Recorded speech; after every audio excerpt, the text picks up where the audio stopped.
Hello and welcome friends. स्वागत है आपका हमारे ब्रिलियंट लॉन्चर में। ये वीडियो में हम लोग डील करेंगे क्लास 11th के सेकंड वीडियो को, यानी कि जो हम लोगों ने चैप्टर 4 का क्वेश्चन सॉल्व करने का पहला वीडियो बना रखा है। अब आज हम लोग डिस्कस करेंगे उसके दूसरे वीडियो को। ठीक है, तो चलो अपन डिस्कशन में आगे बढ़ते हैं। हम लोगों ने लास्ट क्लास में 50 वीडियो डिस्कस कर चुके थे, 50 क्वेश्चन डिस्कस कर चुके थे लास्ट वीडियो में। आज हम लोग 51 से स्टार्ट करेंगे। ठीक है, तो अपना पहला क्वेश्चन है, which type of bond is present between hydrogen and hydrogen molecule. तो यहाँ पर ध्यान देना, हाइड्रोजन मॉलिक्यूल यानी हो गया H2। H2 का बॉन्ड कैसा बनता है, H बॉन्ड H। इसमें किस टाइप का बॉन्ड प्रेजेंट होता है। देखो एक बात हमेशा याद रखना, कोई भी होमो एटॉमिक मॉलिक्यूल होगा, कभी भी कोई भी होमो एटॉमिक मॉलिक्यूल, होमो एटॉमिक मॉलिक्यूल होता क्या है। होमो एटॉमिक मॉलिक्यूल का मतलब होता है जो सेम एटम से मिलकर बना होगा, जो मॉलिक्यूल सेम एटम से मिलकर बना होगा उसको होमो एटॉमिक, जैसे H2, Cl2, Br2, O2, N2, ये सारी चीजें। इन सारे होमो एटॉमिक मॉलिक्यूल में याद रखना हमेशा प्रेजेंट होता है कोवेलेंट बॉन्ड। चाहे वो कितना भी इलेक्ट्रोनेगेटिव हो या कितना भी इलेक्ट्रोपॉजिटिव हो, कोई फर्क नहीं पड़ता, उसके बीच में हमेशा कोवेलेंट बॉन्ड ही प्रेजेंट होता है। अब इसमें ऑप्शन में ध्यान से देखो, कोवेलेंट बॉन्ड दिया नहीं है तो कोई बात नहीं। तो H और H के बीच में कितने बॉन्ड है, एक सिंगल बॉन्ड, जो कि क्या बनता है, सिग्मा बॉन्ड। तो आंसर होगा यहाँ पर का सिग्मा बॉन्ड। ठीक है, अपना नेक्स्ट क्वेश्चन है, द पाई बॉन्ड इन्वॉल्व्स। अच्छा, तो पाई बॉन्ड क्या चीज से बनता है। तो पाई बॉन्ड बनता है, सबको पता है, ये होता है p ऑर्बिटल और ये एक और p ऑर्बिटल। अगर इन p ऑर्बिटल में साइड वाइज ओवरलैपिंग हो जाए, ठीक है, अगर इन p ऑर्बिटल में साइड वाइज ओवरलैपिंग हो जाए कुछ इस टाइप से, तो अगर इसमें साइडवाइज ओवरलैपिंग हो जाए कुछ इस टाइप से, तो ये बनाता है पाई बॉन्ड। वेराज अगर यही p ऑर्बिटल, ठीक है, अगर इसी p ऑर्बिटल में हेड ऑन ओवरलैपिंग हो जाए, यानी कुछ इस टाइप से, तो ये बनाता है सिग्मा बॉन्ड। ये हो गया सिग्मा बॉन्ड और ये बन गया तुम्हारा पाई बॉन्ड। ठीक है, तो यहाँ पर पाई बॉन्ड इन्वॉल्व पूछा है, तो पाई बॉन्ड इन्वॉल्व होता है किसे, साइड वाइज ओवरलैपिंग से। Side wise overlapping, head on overlapping से क्या मिलेगा, हेड ऑन ओवरलैपिंग से मिलेगा सिग्मा बॉन्ड। ठीक है, अपना नेक्स्ट क्वेश्चन, अब पाई बॉन्ड इज, अच्छा एक बात हमेशा याद रखना कि जो पाई बॉन्ड होता है वो सिग्मा बॉन्ड से वीकर होता है। ठीक है, पाई बॉन्ड जो भी बनता है वो हमेशा सिग्मा बॉन्ड से वीकर होता है, क्योंकि सिग्मा बॉन्ड एक कंपलसरी बॉन्ड है, वेरस पाई बॉन्ड एक ऑप्शनल बॉन्ड है। कंपलसरी बॉन्ड का मतलब होता है कभी भी दो एटम कंबाइन होंगे तो सबसे पहले जो बॉन्ड बनेगा वो हमेशा सिग्मा होगा। इसके बाद ऑप्शनल है, अगर ये चाहे तो और दूसरा बॉन्ड बना सकते हैं जो कि पाई कहलाएगा, ये चाहे तो और तीसरा बॉन्ड बना सकते हैं जो कि भी पाई कहलाएगा। किसी भी मॉलिक्यूल में सिर्फ एक ही सिग्मा बॉन्ड हो सकता है दो एटम्स के बीच में, इसके अलावा जितने बॉन्ड बनेंगे वो सारे पाई बनेंगे। ठीक है, तो pi bond is weaker then a sigma bond, तो यहाँ पर आंसर होगा वीकर। ठीक, next question number 54। Question number 54 को देखते हैं, which of the following is not a homonuclear diatomic molecule.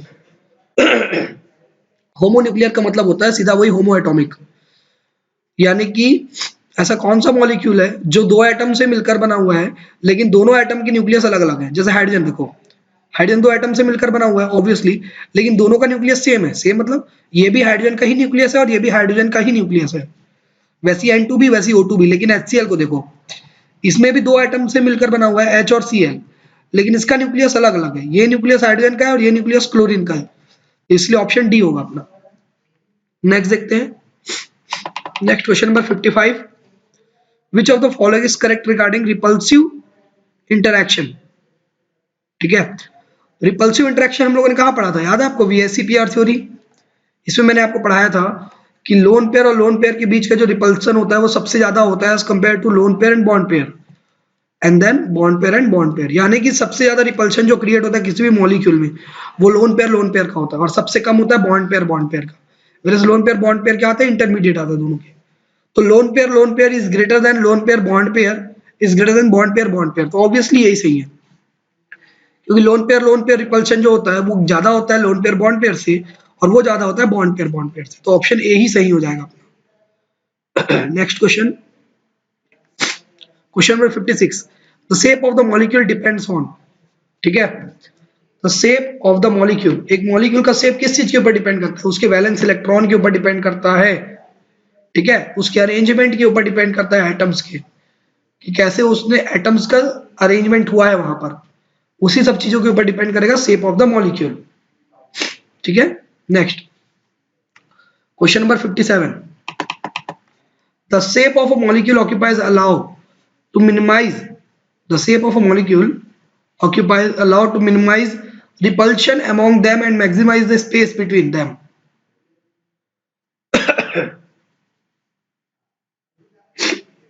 ठीक है, क्वेश्चन बोल रहा है कि एक मॉलिक्यूल का शेप जो रहता है वो इस कदर रहता है कि उसका रिपल्शन मिनिमम हो जाए और स्पेस जो है वो मैक्सिमम हो जाए। ठीक है, तो ये क्या है, ट्रू है ये, क्योंकि कोई भी शेप जब बनता है तो वो ट्राई करता है कि उसके बीच में होने वाले जो स्पेसेस हैं वो ज्यादा हो जाए और रिपल्शन जो है वो क्या हो जाए, कम हो जाए। ठीक है, नेक्स्ट क्वेश्चन है NH3 मॉलिक्यूल का शेप क्या होगा। अच्छा, मैं यहाँ पर आपको कुछ चीजें बताता हूँ। Shape of a molecule and geometry of a molecule में क्या डिफरेंस होता है। देखो, शेप का मतलब होता है सिर्फ उस मॉलिक्यूल का अरेंजमेंट, उस एटम्स का अरेंजमेंट उस मॉलिक्यूल्स में, एटम्स का अरेंजमेंट। वेरस ज्योमेट्री में एटम्स का अरेंजमेंट तो होगा ही होगा, प्लस लोन पेयर का भी अरेंजमेंट होता है। सिंपल भाषा में जब भी हम लोग शेप कंसीडर करें तो हम लोग लोन पेयर ऑफ इलेक्ट्रॉन को काउंट नहीं करेंगे, उसका कोई मतलब नहीं होता। लेकिन जब भी ज्योमेट्री कंसीडर करेंगे तो लोन पेयर का अरेंजमेंट को भी कंसीडर किया जाता है, और इवन लोन पेयर के प्रेजेंस की वजह से जो एटम के मॉलिक्यूल में शेप का चेंजेस हुआ है उसको भी ज्योमेट्री में कंसीडर किया जाता है। ठीक है, तो NH3 का शेप क्या होगा, तो NH3 का शेप होता है ट्रायगोनल पिरामिडल, क्योंकि NH3 कुछ स्टेप से बनता है, H H और ये H। अब इसको आप ध्यान से देखो थोड़ा, ये आपको पिरामिड टाइप का दिख रहा है कुछ स्टेप से, ये हो गया आपका पिरामिड, तो ये हो गया ट्रायगोनल पिरामिडल शेप का होता है ये। नेक्स्ट, कितने ऑर्बिटल्स इंक्लूड किए गए sp3 हाइब्रिडाइजेशन में। अरे यार सिंपल सी लॉजिक है, sp3d, एक s 3p और एक d, टोटल कितने हो गए, कितने हुए टोटल, 5 हुए ना। तो कितने हैं ऑर्बिटल्स पार्टिसिपेट किए इसमें, इंक्लूड हुए sp3 हाइब्रिडेशन में, 5। ठीक है, नेक्स्ट क्वेश्चन है, एक डबल बॉन्ड किससे बना होता है। ऑब्वियस सी बात है, एक डबल बॉन्ड मैंने आपको बता चुका, कंपलसरी बॉन्ड होगा सिग्मा, तो एक सिग्मा तो होगा ही होगा, जिसमें कि एक ही ऑप्शन है बस, एक सिग्मा और एक पाई। ठीक है, next question, which of the following molecule geometry is true, कौन सा मॉलिक्यूल का ज्योमेट्री ट्रू बोला है। ठीक है, तो कौन सा वाला मॉलिक्यूल का ज्योमेट्री ट्रू है, चलो देखते हैं भैया। सबसे पहले देखते हैं अपन BRF5 ट्रायगोनल पिरामिडल होता है, तो नहीं भैया, ज्योमेट्री बोला है ना, जो ज्योमेट्री में लोन पेयर भी काउंट होगा, तो नहीं होगा ये, क्योंकि BR के पास F5 के साथ साथ एक लोन पेयर ऑफ इलेक्ट्रॉन भी होगा। ठीक है, next, ClF3 T shape, very good, यही सही है, ClF3 का टी शेप होता है, ऑलरेडी पढ़ चुके हैं। PCl5 सीसॉ, नहीं, ये होगा ट्रायगोनल बाई पिरामिडल, पिरामिडल भी नहीं, bi pyramidal, trigonal bi pyramidal.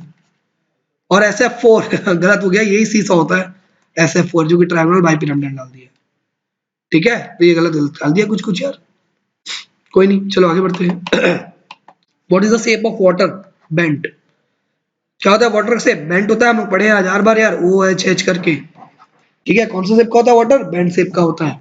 Next, the angle between two bonds in a linear molecule, एक लीनियर मॉलिक्यूल में दो बॉन्ड के एंगल के बीच का कितना एंगल होता है, दो बॉन्ड के बीच का, लीनियर मॉलिक्यूल ऐसे बनता है ABB, इनके बीच में कितना एंगल होता है, ऑब्वियसली 180 डिग्री, कितना होता है 180 degree. The angle between two bonds in a tetrahedral molecule, ओहो चलो अब यहाँ पर ध्यान देना, टेट्राहेड्रल मॉलिक्यूल के बीच में जनरली 109 डिग्री के आसपास का कुछ अप्रोक्सीमेटली बॉन्ड बनता है, यहाँ पर 109 से सिमिलर 107 है, तो इसी को लगाएंगे ठीक अपन। ठीक है, नेक्स्ट, हाँ ये क्वेश्चन है, क्या है ये है तुम्हारा सीधा सीधा रट्टा मारू क्वेश्चन है ये। ठीक है, क्वेश्चन है, the covalent radius in a chlorine molecule and van der Waals radius between chlorine molecule respectively can be, यानी कि जो क्लोरीन मॉलिक्यूल है, ठीक है, क्लोरीन मॉलिक्यूल जो है, उस क्लोरीन मॉलिक्यूल में जो कोवेलेंट रेडियस होता है और जो वैन डर वाल रेडियस होता है वो कितना कितना है पूछा है। ठीक है, तो वो कितना कितना होता है, वैसे होने के लिए वो होता है 0.99 एंगस्ट्रॉम एंड 1.80 एंगस्ट्रॉम, यानी कोवेलेंट होता है 0.99 एंगस्ट्रॉम और वैन डर वाल रेडियस होता है 1.80 एंगस्ट्रॉम। ये एंगस्ट्रॉम में आप इसको पिकोमीटर में कन्वर्ट करूं तो 2 पावर माइनस में और चल देगी, यानी 99 पिकोमीटर, और ये हो जाएगा 180 पिकोमीटर। अब यहाँ पर ध्यान दो, 99 दो जगह दिया हुआ है, अब 180 सबसे ज्यादा पास 198 किया, तो ऑप्शन ए सही हो जाएगा। ठीक है, तो कौन होता है इसका 99 पिकोमीटर और 198 पिकोमीटर। अब यहाँ पर मैं आपको बताता हूँ, देखो एक एंगस्ट्रॉम की वैल्यू होती है 10 to the power minus 10 metre, whereas 1 picometre की वैल्यू होती है 10 to the power minus 12 metre. ये बात याद रखना, ठीक है, क्वेश्चन में यूज होगा 12th क्लास में केमिस्ट्री में। नेक्स्ट, व्हाट, एक मिनट ना, हाँ, what are the units of measuring the bond angle.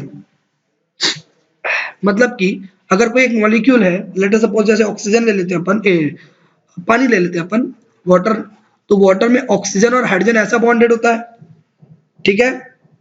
तो अब इसके दो बॉन्ड के बीच का जो एंगल अपन कंसीडर करेंगे वो किस में करेंगे, मीटर में करेंगे, नहीं किलोमीटर में, नहीं मोल में, नहीं डिग्री में आंसर होगा भैया, ठीक है। Next, what is the bond order of O2 molecule. अरे यार ये सबसे सिंपल है, मैंने आपको पिछले क्लास में बॉन्ड ऑर्डर का शॉर्टकट बताया था। देखो बॉन्ड ऑर्डर इंडिकेट करता है कि किसी भी दो मॉलिक्यूल के बीच में कितने नंबर ऑफ बॉन्ड्स बने हैं, कितने बन रहे हैं, दो बन रहे हैं, तो बॉन्ड ऑर्डर 2 हुआ इसका, खत्म, ठीक है। Next, all the blank species और मॉलिक्यूल और ion have the same bond order. अच्छा, सेम बॉन्ड ऑर्डर होने के लिए एक मॉलिक्यूल और स्पीसीज के पास क्या चीज सेम होना चाहिए, तो सेम होना चाहिए नंबर ऑफ इलेक्ट्रॉन्स, यानी वो आइसो इलेक्ट्रॉनिक होना चाहिए, तब जाके वो सेम बॉन्ड बनाएगा, ठीक है। आया समझ में, ही नहीं आया। All the blank species have same bond order, ठीक है। तो इसमें कौन सा ऐसा है जो कि सेम बनाएगा, तो मैंने आपको बता चुका है आइसो इलेक्ट्रॉनिक, क्योंकि भैया देखो एक बात याद रखना, जो बॉन्ड ऑर्डर होता है ना वो आउटर मोस्ट इलेक्ट्रॉन के ऊपर डिपेंड करता है। तो अगर सबके पास सेम नंबर ऑफ इलेक्ट्रॉन्स हुए, ठीक है, तो उसका बॉन्ड ऑर्डर भी क्या बनेगा, बॉन्ड सेम बनेगा, तो बॉन्ड ऑर्डर भी सेम हो गया फिर, ठीक है। Resonance does stabilize the molecule, तो यस, रेजोनेंस से मॉलिक्यूल स्टेबलाइज होता है, तो यस होता है भैया, रेजोनेंस से बहुत ज्यादा स्टेबलाइज हो जाता है मॉलिक्यूल, ठीक है। जैसे बेंजीन को ले लो, बेंजीन हम लोगों ने ऑलरेडी पढ़ चुका है ऑर्गेनिक केमिस्ट्री में, याद होगा। तो ये जो बेंजीन के मॉलिक्यूल है, सॉरी, जो बेंजीन का मॉलिक्यूल है, ठीक है, ये बेंजीन का मॉलिक्यूल रेजोनेंस शो करता है, ठीक है, जिसमें रोटेशन ऑफ पाई बॉन्ड हो जाता है, जिसकी वजह से क्या होता है, इसमें एक्स्ट्रा स्टेबिलिटी आ जाती है, ठीक है, एक्स्ट्रा स्टेबिलिटी आ जाती है। Next, which of the following molecule में हैव डायपोल मोमेंट, कौन से मॉलिक्यूल में डायपोल मोमेंट हो सकता है। देखो होमोएटॉमिक में तो कभी डायपोल मोमेंट होता ही नहीं है, तो हटा दो। CH4 टेट्राहेड्रल, इसमें डायपोल मोमेंट हो सकता है क्या, हाँ लग तो नहीं रहा है, क्यों, क्योंकि ये 3 का रिजल्टेंट ऊपर जा रहा है और ये 30 का रिजल्टेंट नीचे आ रहा है, क्योंकि यहाँ पर कार्बन का इलेक्ट्रोनेगेटिव वैल्यू हाइड्रोजन से ज्यादा होता है, बहुत ज्यादा नहीं होता, हाइड्रोजन का 2.1 होता है, कार्बन का अप्रोक्सीमेटली 2.4 होता है, बहुत ज्यादा नहीं होता, लेकिन फिर भी होता है थोड़ा ज्यादा, जिसकी वजह से यहाँ पर डायपोल मोमेंट थोड़ा जनरेट होने का ट्राई तो करता है, लेकिन हो नहीं पाता, क्योंकि रिजल्टेंट नहीं मिल रहा है यहाँ पर, ये भी नहीं है। BeF2, BeF2 एक लीनियर मॉलिक्यूल है, तो इसमें रिपल्शन दोनों, यानी जो इलेक्ट्रॉन के डिस्प्लेसमेंट है दोनों अपोजिट डायरेक्शन में, तो यहाँ पर डायपोल मोमेंट इस साइड, यहाँ पर डायपोल मोमेंट इस साइड, रिजल्टेंट क्या हुआ, डायपोल मोमेंट 0, कोई काम का नहीं, ठीक है। H2O का शेप होता है ऐसा, यहाँ पर डायपोल मोमेंट इस डायरेक्शन, यहाँ पर डायपोल मोमेंट इस direction, resultant dipole moment upward direction में, तो यहाँ पर डायपोल मोमेंट है, हाँ है डायपोल मोमेंट। एक बात हमेशा याद रखना, डायपोल मोमेंट डिपेंड करता है किसके ऊपर, इलेक्ट्रोनेगेटिविटी ऑफ एटम के ऊपर, ठीक है।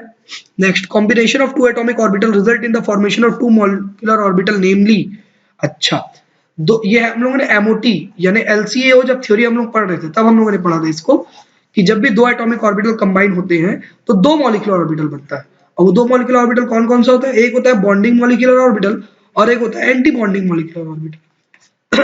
जिसमें ऑप्शन दिया होगा देख, one bonding one non bonding, यही है। एंटी बॉन्डिंग को नॉन बॉन्डिंग ऑर्बिटल भी बोला जाता है, ठीक है। चलो नेक्स्ट, मेरे हिसाब से क्वेश्चन रिपीट हो गया है ना, तो इसको हटा देते हैं, ये क्वेश्चन रिपीट हो गया 71। नेक्स्ट पे आ जाते हैं अपन 72 पे। Sign of molecular orbital is equal to sign of A plus sign of B, ठीक है, यानी कि ये जो मॉलिक्यूलर ऑर्बिटल है वो दोनों को जोड़ने से बन जाता है, दोनों एटॉमिक ऑर्बिटल को, तो ट्रू है, ठीक है। नेक्स्ट, ये वेव फंक्शन को इंडिकेट कर रहा है, ठीक है, याद रखो उस चीज को, which of the following is condition for combination of atomic orbital. Atomic orbital को कंबाइन होने के लिए क्या कंडीशन होनी चाहिए? कंबाइनिंग एटॉमिक ऑर्बिटल के पास इक्वल एनर्जी नहीं होनी चाहिए। गलत भाई, अगर नहीं होगी तो कंबाइन ही नहीं होगा। Must have geometry as per molecular axis. Combining atomic orbital must overlap minimum extent. नहीं भैया, मैक्सिमम एक्सटेंट। जितना ज्यादा ओवरलैप कर सके उतना ज्यादा ओवरलैप करेंगे ताकि बॉन्ड स्ट्रॉन्ग बने। ठीक है। For combining atomic orbital X axis should be taken as molecular axis. ये कब हुआ भाई? ये ऐसा कब हुआ? ऐसा कुछ नहीं है। ठीक है। कंबाइनिंग एटॉमिक ऑर्बिटल का एक्स एक्सिस हमेशा मॉलिक्यूलर एक्सिस होना चाहिए। ऐसा नहीं है भाई, चलो पी वाई कंबाइन हो रहा है, लो तो पी वाई में एक्स एक्सिस को तुम मॉलिक्यूलर एक्सिस कैसे लोगे भैया? वाई एक्सिस में लाई करा तो पी जेड हुआ तो, और जब डी का ऑर्बिटल लेंगे तब तो ऐसा नहीं होता ना, तो डी भी गलत। तो अपने पास बी आंसर सही होगा कि जो एटॉमिक ऑर्बिटल कंबाइन होंगे वो मॉलिक्यूलर एक्सिस के साथ सिमेट्री बनाए रखना चाहिए। ठीक है, हाँ, ये सही है। Next, which of the following orbital has greater energy comparatively? ठीक है, कौन से बॉन्डिंग ऑर्बिटल के पास ग्रेटर एनर्जी होगी कंपैरेटिवली पूछा है। ठीक है, यानी कंपैरेटिवली। चलो, both bonding orbital molecular orbital and anti bonding molecular orbital have same energy. Right. एक बात याद रखना, बॉन्डिंग ऑर्बिटल के पास कम एनर्जी होती है as compared to anti bonding orbital. ऐसा इसलिए क्योंकि बॉन्डिंग ऑर्बिटल में जल्दी इलेक्ट्रॉन फिलअप होता है और एंटी बॉन्डिंग ऑर्बिटल में कम इलेक्ट्रॉन लेट में इलेक्ट्रॉन फिलअप होता है। प्लस हम लोग जब एमओटी बना रहे थे तो एनर्जी लेवल डायग्राम में हमने देखा था कि जब दो ऑर्बिटल ओवरलैप करते हैं तो एक ऑर्बिटल नीचे बनता है और एक मॉलिक्यूलर ऑर्बिटल ऊपर बनता है। जो नीचे बनता है वो बॉन्डिंग और मॉलिक्यूलर ऑर्बिटल होता है और जो ऊपर बनता है वो एंटी बॉन्डिंग मॉलिक्यूलर ऑर्बिटल होता है। तो यहीं से आप देख सकते हो कि जो एनर्जी लेवल है उससे कम में है बॉन्डिंग मॉलिक्यूलर और उससे ज्यादा में एंटी बॉन्डिंग ऑर्बिटल। तो the energy of bonding molecular orbital and anti bonding molecular orbital depends on the situation. हाँ, हो सकता है, नहीं होता। बॉन्डिंग और एंटी बॉन्डिंग में सिचुएशन के ऊपर कैसे डिपेंड करेगा भैया? हमेशा ग्रेटर एनर्जी किसके पास होगी? तो एंटी बॉन्डिंग मॉलिक्यूलर ऑर्बिटल के पास होगी ग्रेटर एनर्जी। हमेशा, कोई सिचुएशन पे डिपेंड नहीं करता, याद रखना। ठीक है। Next, Na is the number of anti-bonding molecular orbital and Nb is the number of bonding molecular orbital. The molecule is stable when, अच्छा देखो, मान के चलो Na is the number of anti-bonding molecular orbital and Nb is the number of bonding molecular orbital. तो molecule stabilise कब होगा? जब anti bonding molecular orbital में कम इलेक्ट्रॉन हो बॉन्डिंग से। ठीक है, तो इज लेस देन। अगर लेस देन हुआ तो इक्वल टू हो गया तो मतलब वो मॉलिक्यूल एग्जिस्ट ही नहीं करता। ये बात याद रखना। ठीक है, तो हमेशा Nb की वैल्यू Na से ज्यादा ही होनी चाहिए। Next, what is the bond order of oxygen? अभी तो बताया था, ऑक्सीजन का बॉन्ड ऑर्डर कितना होता है? 2 होता है। ठीक है। Next, what is the bond order of O2+? अब यहाँ पर ध्यान देना, मैंने आपको बता चुका है किसी भी एटम में प्लस कब आता है? जब वो अपनी क्षमता से ज्यादा इलेक्ट्रॉन ज्यादा बॉन्ड बना रहा होगा। माइनस कब आएगा? जब अपनी क्षमता से कम बॉन्ड बना रहा होगा। यानी ऑक्सीजन अगर 2 बना सकता है, 2 से कम बना रहे तो ऊपर माइनस चार्ज, 2 से ज्यादा बना रहे तो ऊपर प्लस, यानी डेफिनेटली O2 का बॉन्ड ऑर्डर 2 से ज्यादा होगा। अब 2 से ज्यादा एक ही जगह 2.5, तो वही आंसर। ठीक है। Next, what do you think is the relationship between bond order and bond length? एक बात याद रखना, बॉन्ड ऑर्डर का मतलब होता है बॉन्ड का स्ट्रेंथ, यानी ताकत उसकी। बॉन्ड लेंथ का मतलब उसका लेंथ होता है। अब एक बात बताओ, अगर आपके हाथ में एक लकड़ी ले लो, आप एक बड़ी लकड़ी ले लो और एक छोटी लकड़ी लो, किसको तोड़ने में आपको ज्यादा मेहनत लगेगा, ज्यादा ताकत किसमें लगेगी? ऑब्वियसली छोटी वाले को तोड़ने में ज्यादा ताकत लगेगा। ठीक है, क्यों? क्योंकि छोटे वाले का ताकत ज्यादा होता है। तो वही तो भाई, अगर बॉन्ड लेंथ कम हुआ तो बॉन्ड स्ट्रेंथ ज्यादा होगा। तो दोनों के बीच में कैसा रिलेशन है? एक बढ़ रहा है तो एक कम हो रहा है, तो इनवर्सली यानी कि डायरेक्टली प्रोपोर्शनल नहीं, इनडायरेक्टली प्रोपोर्शनल। ठीक है। Next, which of the following molecule is not true about paramagnetic molecule? which of the following molecule, अच्छा, which of the following molecule नहीं होना चाहिए, which of the following property होना चाहिए। ये बनाने वाले पीडीएफ भैया ने गलती कर दिया है। which of the following property is not true about paramagnetic molecule? Paramagnetic molecule के बारे में क्या ट्रू नहीं है? Attract by the magnetic field होता है भैया, तब तो पैरा बोलते हो। अगर रिपेल होता तो डा बोलते हो। और molecular orbital is singly occupied, यानी अनपेयर्ड इलेक्ट्रॉन्स होंगे उसके पास। हाँ होंगे। An example is oxygen molecule. हाँ, ऑक्सीजन मॉलिक्यूल में भी होता है अनपेयर्ड इलेक्ट्रॉन और वो पैरामैग्नेटिक भी होता है। रिपेल्ड बाय मैग्नेटिक फील्ड गलत है ना भैया, दोनों एक साथ कैसे हो सकता है? या तो अट्रैक्ट होगा या तो रिपेल होगा। अट्रैक्ट होगा तो पैरामैग्नेटिक, रिपेल्ड होगा तो डायमैग्नेटिक। ये दो मैग्नेटिक के बारे में तुम लोग सभी को ही नहीं सुना हुआ है। दो मैग्नेटिक प्रॉपर्टी होती है अभी तक के लिए, पैरामैग्नेटिक और डायमैग्नेटिक, वैसे टोटल 5 होती है, लेकिन उस 5 को 12 में पढ़ेंगे।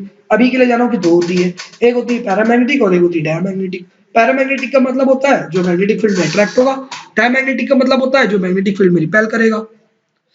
ठीक है, और एक बात याद रखना, कभी भी किसी भी मॉलिक्यूल में अगर अनपेयर्ड इलेक्ट्रॉन प्रेजेंट है तो पैरामैग्नेटिक, अगर अनपेयर्ड इलेक्ट्रॉन नहीं है तो डायमैग्नेटिक।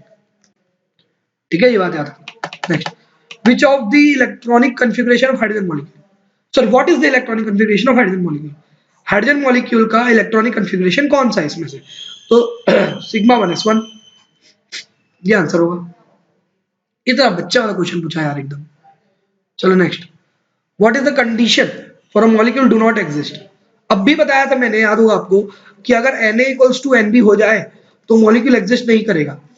ठीक है, यानी where n is the number of electron या number of anti bonding orbital and number of bonding orbital. Simple भाषा में वही होता है कि number of electrons in anti bonding and number of electrons in bonding. तो अगर दोनों में सेम इलेक्ट्रॉन हो गए तो बॉन्ड ऑर्डर तो 0 हो जाएगा, क्योंकि बॉन्ड ऑर्डर का फॉर्मूला होता है Nb माइनस Na/2। अगर ये दोनों इक्वल हो गए तो इसका आंसर 0 आएगा, यानी बॉन्ड ऑर्डर 0, यानी बॉन्ड बन ही नहीं रहा है। तो बॉन्ड बन ही नहीं रहा मतलब मॉलिक्यूल एग्जिस्ट ही नहीं करता। ठीक है, which of the following molecule does not exist? कौन सा molecule does not exist? O2 सुने हो, सुने, H2 सुने हो, सुने, N2 सुने हो, सुने, H2 कभी नहीं सुने हो और ना सुनोगे, क्योंकि इसका बॉन्ड ऑर्डर वैसे भी 0 होता है। और सबसे बड़ी बात तो ये है कि He जो है ना, हीलियम जो है भैया, वो एक नोबेल गैस है। ठीक है, तो वैसे ही वो एग्जिस्ट नहीं करेगा मॉलिक्यूल बना के। तो तुमको ज्यादा पंचायती नहीं करना, सिर्फ दिमाग यूज करना। ठीक है, the number of electron in bonding orbital and anti bonding orbital of lithium molecules are, lithium यानी हो गया Li2। एक लिथियम के पास कितने इलेक्ट्रॉन होते हैं? एक लिथियम के पास 3 इलेक्ट्रॉन होते हैं, तो 2 लिथियम के पास 6 इलेक्ट्रॉन्स होंगे। ठीक है, तो sigma 1s2, then sigma star 1s2, then sigma 2s2, then sigma star 2s2। कितने हो गए? 2 2 4 2 6। अच्छा यहाँ नहीं आएगा, ये खत्म हो जाएगा, बस यहीं तक आएगा। तो number of electrons in bonding, bonding में कितने? 2 यहाँ पर और 2 यहाँ पर, 4 टोटल। ठीक है, बॉन्डिंग में तो 4 है, और एंटी बॉन्डिंग में कितने? तो 2 4 2 आंसर होगा, ये डी ऑप्शन। ठीक है, O2 पैरामैग्नेटिक नेचर का होता है, अब भी बताया मैंने, हाँ होता है, क्योंकि लोन पेयर ऑफ इलेक्ट्रॉन होते हैं उसके पास। Next, which of the following is true regarding nitrogen molecule? Nitrogen molecule क्या है? डायमैग्नेटिक। देखो बॉन्ड ऑर्डर तो 2 होगा नहीं, क्योंकि बॉन्ड ऑर्डर 3 होता है। Total number of electron molecule में ऑड तो हो ही नहीं सकते, इवन होंगे यार। कोई भी नंबर को देखो, मॉलिक्यूल यहाँ पर नाइट्रोजन N2 होता है, एक नाइट्रोजन के पास 7 इलेक्ट्रॉन होते हैं, 2 के पास कितना हुए? 14 इलेक्ट्रॉन। तो ये तो गलत, अपने पास ये 2 में छांटना है कि वो पैरामैग्नेटिक होता है कि डायमैग्नेटिक होता है। ठीक है, तो अपने को सिर्फ ये देखना है कि what is the magnetic nature of nitrogen molecule, यानी नाइट्रोजन मॉलिक्यूल का मैग्नेटिक नेचर क्या है। ठीक है, तो बता देता हूं, नाइट्रोजन मॉलिक्यूल जनरली डायमैग्नेटिक होता है, क्योंकि उसके पास एक भी lone pair of electron present नहीं, सॉरी एक भी अनपेयर्ड ऑफ इलेक्ट्रॉन प्रेजेंट नहीं होते। ठीक है, इसलिए नाइट्रोजन क्या होता है आपका? डायमैग्नेटिक नेचर का होता है। नेक्स्ट देखते हैं, next question 86 number, hydrogen, nitrogen, oxygen and lithium are, देखो सबके सब होमो एटॉमिक मॉलिक्यूल हैं, तो हेट्रोन्यूक्लियर तो होगा नहीं, होमोन्यूक्लियर होगा, और सबके सब में 2 एटम है मेरे हिसाब से, तो होमोन्यूक्लियर डायटोमिक मॉलिक्यूल। और इसका मतलब क्या होता है? देखो हेट्रोन्यूक्लियर का मतलब होता है अलग अलग टाइप्स ऑफ एटम से मिलकर बना हुआ 2 अलग, जैसे HCl, ये 2 अलग अलग एटम से मिलकर बना हुआ, 2 एटम से मिलकर बना, तो ये heteronuclear diatomic molecule. Heteronuclear diatomic molecule का मतलब जैसे H2O, ये 2 अलग अलग एटम से मिलकर बना हुआ है। ठीक है, लेकिन 3 एटम के मॉलिक्यूल है, 2 हाइड्रोजन और 1 ऑक्सीजन, ये ट्राइटोमिक।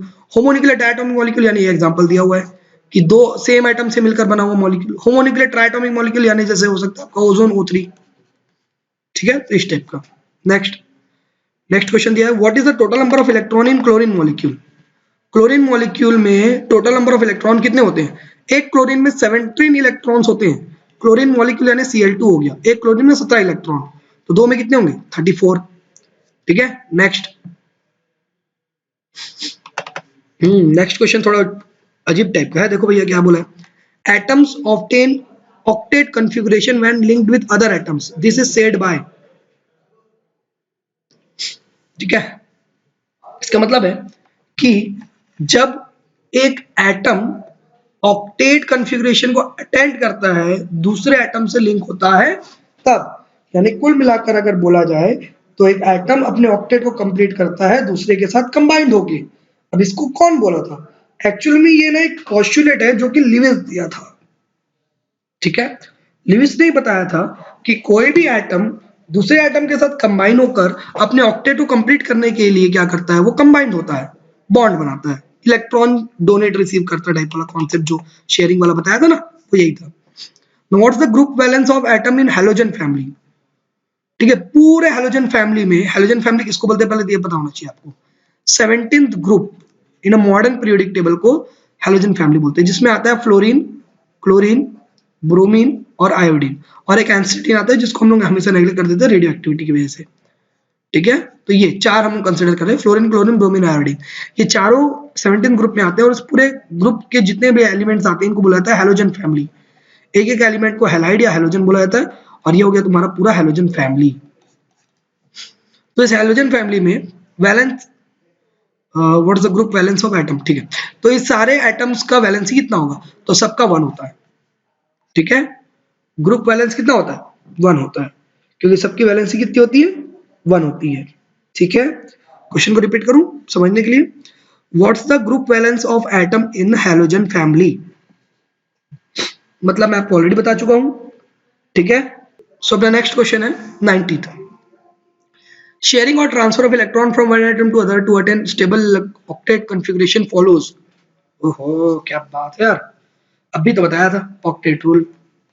अरे भाई बोल रहा है ऑक्टेट कॉन्फ़िगरेशन फॉलो करना है, तो कौन सा रूल फॉलो करेगा? ऑब्वियसली बात है ऑक्टेट रूल।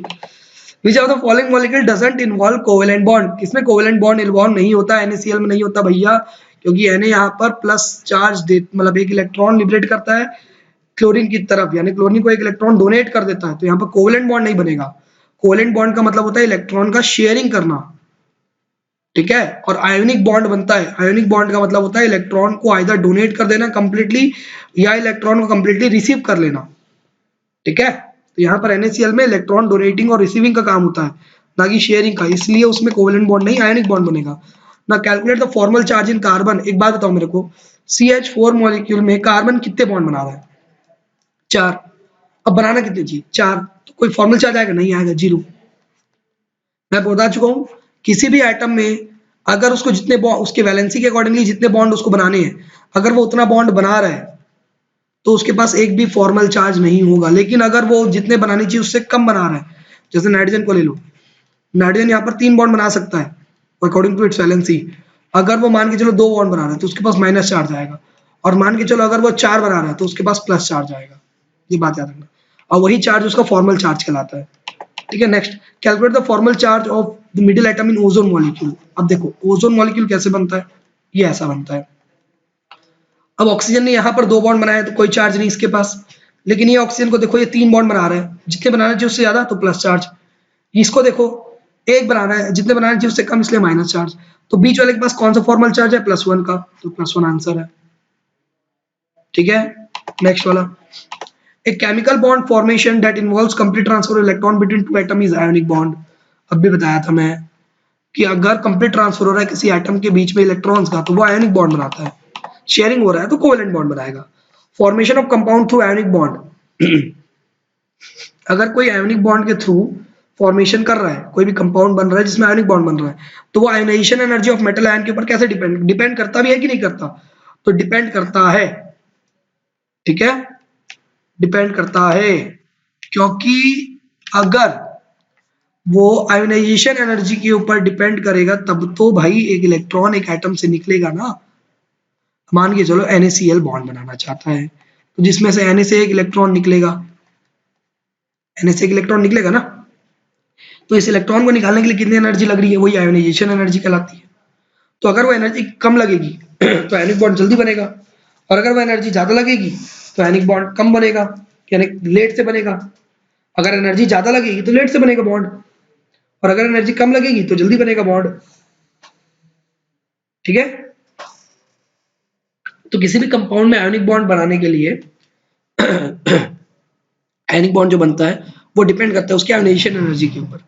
ठीक है, नेक्स्ट, इलेक्ट्रॉन गेन एंथैल्पी में भी। ठीक है, तो इलेक्ट्रॉन गेन एंथैल्पी क्या हो सकता है? एक्सोथर्मिक, एंडोथर्मिक, बोथ की 0। अच्छा, अब मैं आपको पहले बताता हूँ इलेक्ट्रॉन गेन एंथैल्पी होता क्या है। देखो, किसी भी एलिमेंट का एक इलेक्ट्रॉन गेन एंथैल्पी होता है, कितना एनर्जी उसमें से रिलीज हुआ है जब हमने उसको एक इलेक्ट्रॉन दिया, यानी कि एक न्यूट्रल आइसोलेटेड गैसियस एटम, मतलब सिंपल गैस एटम है जिसके पास कोई चार्ज नहीं है और स्टेबल फॉर्म में है वो अभी, तो उसको अगर हम लोग एक इलेक्ट्रॉन एक्स्ट्रा देते हैं तो उस एक्स्ट्रा इलेक्ट्रॉन को देने की वजह से कितना एनर्जी इसमें से रिलीज हुआ, ठीक है, या कितना एनर्जी आपने सप्लाई किया जो भी, तो उसी एनर्जी को बोलते हैं electron gain enthalpy. Electron gain enthalpy दोनों हो सकता है, एक्सोथर्मिक नेचर का भी हो सकता है, एंडोथर्मिक नेचर का भी हो सकता है। जब आपने इलेक्ट्रॉन दिया तो यानी ये एटम किस में कन्वर्ट हो गया, एनायन में कन्वर्ट हो गया। जब ये एनायन बना तो इसने एनर्जी रिलीज की थी कि इसने एनर्जी एब्जॉर्ब की थी, अगर इसने एनर्जी रिलीज की थी तो एक्सोथर्मिक और इसने एब्जॉर्ब की थी तो एंडोथर्मिक। जैसे जो हैलोजन होता है वो जनरली एक्सोथर्मिक नेचर का होता है क्योंकि उसको एक इलेक्ट्रॉन की जरूरत पड़ती है, जल्दी से डार्क से लेके पूरा एनर्जी रिलीज करके स्टेबलाइज हो जाता है। वेयर जितने नॉर्मल जैसे नोबेल गैसेस होते हैं, तो नोबेल गैसेस जितने होते हैं जनरली वो सारे एंडोथर्मिक नेचर के होते हैं, उनकी इलेक्ट्रॉन गेन एंथैल्पी, ठीक है।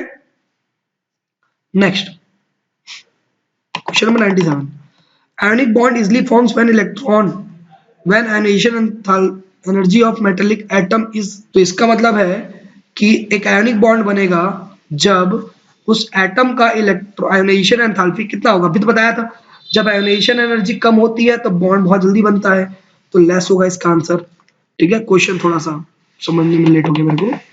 Next question number 98, what is the energy that is released upon formation of an ionic compound known as, ओहो क्या बात है भैया, ये तो बढ़िया क्वेश्चन पूछ दिया यार। What is the energy that is released upon the formation of ionic compound known as, मतलब जब एक आयोनिक कंपाउंड बनता है तो आयोनिक कंपाउंड जब बनता है तो उस आयोनिक कंपाउंड को बनने के दौरान जो एनर्जी रिलीज होती है उसको क्या बोलते हैं, आयोनाइजेशन एनर्जी। अरे नहीं भैया, आयोनाइजेशन एनर्जी तो एक एटम को आयंस में कन्वर्ट करने के लिए बनती है, इलेक्ट्रॉन के एंथैल्पी नहीं। यहाँ पर जो आयन बनता है आयोनाइजेशन में वो कैटायन बनता है, यहाँ पर वैसे सिमिलरली जब एटम को हम लोग आयन में बनाते हैं, लेकिन कौन सा आयन, एनायन, इलेक्ट्रोपॉजिटिविटी है तो नेचर है, लैटिस एनर्जी होगा। लैटिस एनर्जी का मतलब होता है कि एक कोई भी कंपाउंड या एटम्स जिसमें प्रेजेंट है उसको एक लैटिस साइड में अरेंज करना, यानी कुल मिला के एक आयोनिक कंपाउंड बनाना, ठीक है। तो अपना नेक्स्ट क्वेश्चन है, कौन से मॉलिक्यूल में आयोनिक बॉन्ड नहीं बनता, यानी कोवेलेंट बॉन्ड बनेगा। LiCl में आयोनिक बॉन्ड बनता है, MgO में भी बनता है, SnCl4 में भी बनता है। पानी ही एक लौता है जिसमें आयोनिक बॉन्ड नहीं बनता, इसमें कोवेलेंट बॉन्ड बनता है, ठीक है, क्योंकि LiCl, MgO और SnCl4 तीनों में इलेक्ट्रॉन डोनेट किया जाता है एक इलेक्ट्रो पॉजिटिव एटम के द्वारा और इलेक्ट्रॉन रिसीव किया जाता है इलेक्ट्रॉन नेगेटिव एटम के द्वारा। और सिंपल भाषा में और भी चेक करना चाहो तो दूसरा शॉर्टकट ये है कि ये तीनों के तीनों मेटल और नॉन मेटल के बीच में बने हैं बॉन्ड, जबकि H2O में नॉन मेटल और नॉन मेटल के बीच में बॉन्ड बन रहा है। तो मैं आपको पहले ही बता चुका हूँ कोई भी नॉन मेटल और नॉन मेटल के बीच में आयोनिक बॉन्ड बनता ही नहीं है, कोवेलेंट बॉन्ड बनता है। Next 100 question, ionic bond formation depends on the arrangement of lattice, अभी बताया तुम्हें, ठीक है। चलो नेक्स्ट क्वेश्चन अपना आइसो स्ट्रक्चरल वाला, तो कौन से मॉलिक्यूल का स्ट्रक्चर सेम होगा बोला है, ठीक है। तो कौन से मॉलिक्यूल का स्ट्रक्चर सेम होगा, तो देखो जिस भी मॉलिक्यूल के पास हाइब्रिडाइजेशन सेम होगा उस मॉलिक्यूल का स्ट्रक्चर सेम होगा। अब ये क्वेश्चन यहाँ पर थोड़ा गलत है, इसको करेक्शन कर देता हूँ मैं, IF2 माइनस होगा और ये SO3 बस होगा, ठीक है। चलो चेक करते हैं इसमें, SO3 माइनस 2 बोला है, हालांकि SO3 माइनस 2 में दिक्कत ये है कि चलो छोड़ो उसको पहले इधर ध्यान देते हैं। XeF2 और IF2 माइनस, Xe के पास दो बॉन्ड पेयर और 3 लोन पेयर, IF2 माइनस के पास भी 2 बॉन्ड पेयर और 3 लोन पेयर, तो टोटल 5, यानी दोनों का बराबर है हाइब्रिडाइजेशन, वैसे तो यही ऑप्शन हो जाएगा। नेक्स्ट वाला को देखते हैं अपन, NH3 के पास 3 बॉन्ड पेयर और 1 लोन पेयर, वैसे BF3 के पास 3 बॉन्ड पेयर और 1 भी लोन पेयर नहीं है, तो ये तो 4 हो गया, लेकिन इसका तो 3 हो गया, तो बराबर नहीं आएगा। PCl5 और ICl5 को देखते हैं, ये 5 प्लस 0 लोन पेयर, ICl5 के पास 5 बॉन्ड पेयर और 1 लोन पेयर, तो ये 5 और ये 6 हो गया, ये भी बराबर नहीं है। CO3 माइनस 2 के पास देखो 3 बॉन्ड पेयर और 1 भी लोन पेयर नहीं है।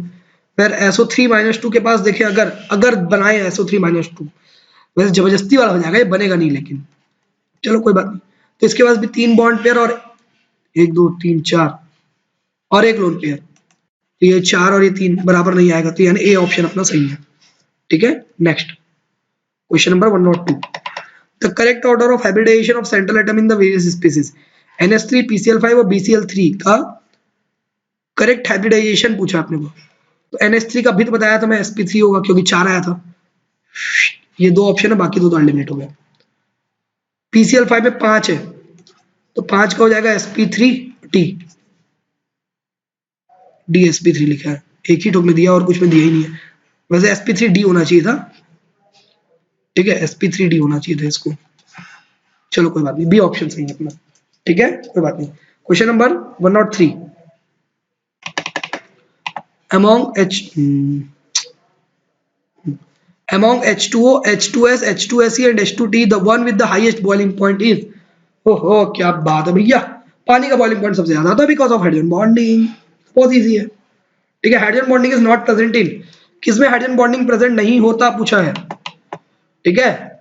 तो क्वेश्चन क्या बोल रहा है, क्वेश्चन बोल रहा है hydrogen bonding is not present in, दिए गए मॉलिक्यूल में से किसमें हाइड्रोजन बॉन्डिंग प्रेजेंट नहीं होगा, ठीक है।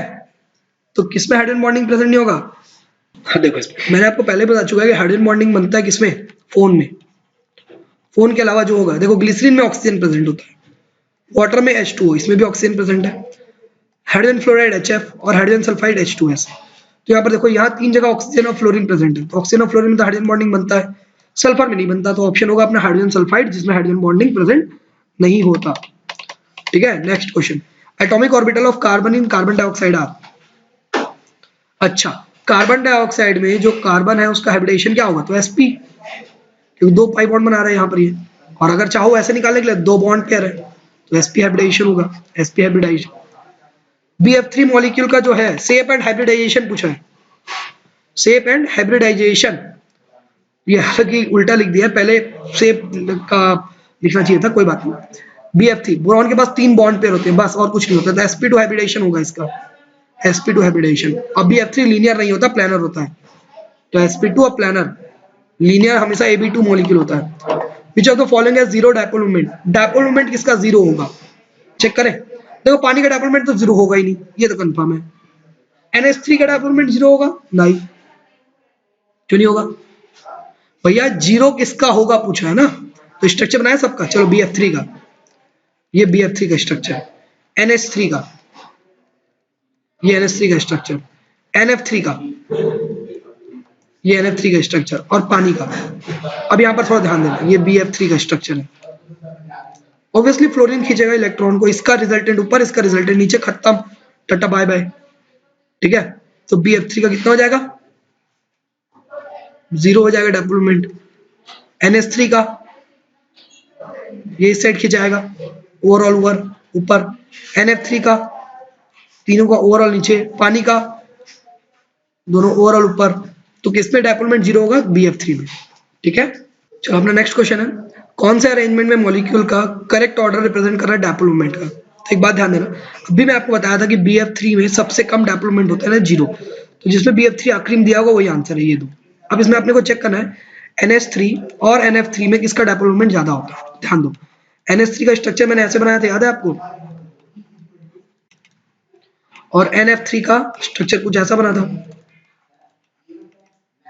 ठीक। अब इसमें ध्यान दो, नाइट्रोजन और हाइड्रोजन में नाइट्रोजन ज्यादा इलेक्ट्रोनेगेटिव है, तो इलेक्ट्रॉन का डिस्प्लेसमेंट टुवर्ड्स नाइट्रोजन होगा, और डायपोल मोमेंट का भी जो डायपोल मोमेंट भी जो है वो अपवर्ड ही है, तो ओवरऑल दोनों का ऊपर ही जाएगा डायपोल मोमेंट। फ्लोरीन का ओवरऑल डायपोल मोमेंट नीचे जाएगा, लेकिन लोन पेयर का तो अपोजिट डायरेक्शन में। दो मैं मानता हूं कि लोन पेयर का उतना ज्यादा नहीं होगा, लेकिन फिर भी होगा तो जो कैंसिल आउट कर देगा, लेकिन NH3 में वो लोन पेयर उसको फेवर कर रहा है, यानी NH3 का जो डायपोल मोमेंट है वो NF3 से ज्यादा होगा as compared to BF, then followed by BF3, ठीक है। तो ऑप्शन सी सही होगा।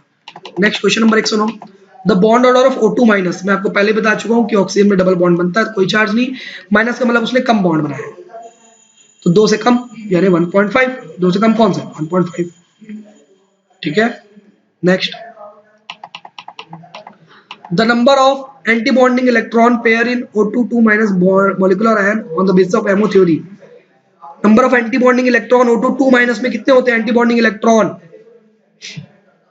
O2 माइनस मॉलिक्यूलर आयन में, यानी O2 माइनस यहाँ पर ऐसा, ठीक है। तो कितने होते हैं इसके पास, एमओ थ्योरी के अकॉर्डिंगली, मॉलिक्यूलर ऑर्बिटल थ्योरी के अकॉर्डिंगली, वही इलेक्ट्रॉनिक कॉन्फ़िगरेशन लिखो, sigma 1s, sigma star 1s2, फिर सिग्मा 2s2, फिर सिग्मा स्टार 2s2, यही वाला, ये आप लोग खुद से कर लेना, ये मैं आप लोग को होमवर्क दे रहा हूँ, ठीक है। इसके आंसर मेरे को कमेंट सेक्शन में कमेंट करके बताना कि कितना आएगा आंसर आपका।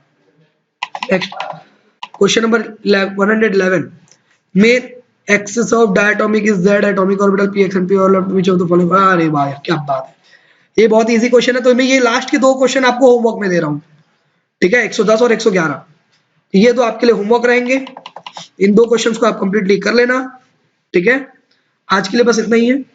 थैंक यू वेरी मच जुड़े रहने के लिए, और आप चाहे तो अपना टेलीग्राम चैनल भी ज्वाइन कर सकते हैं, लिंक आपको डिस्क्रिप्शन में मिल जाएगा। ठीक है, और आप चाहे तो मुझे फॉलो कर सकते हैं इंस्टाग्राम पे, इंस्टाग्राम आईडी भी आपको हमारे डिस्क्रिप्शन में मिल जाएगा, उसका लिंक भी। ठीक है, तो थैंक यू वेरी मच।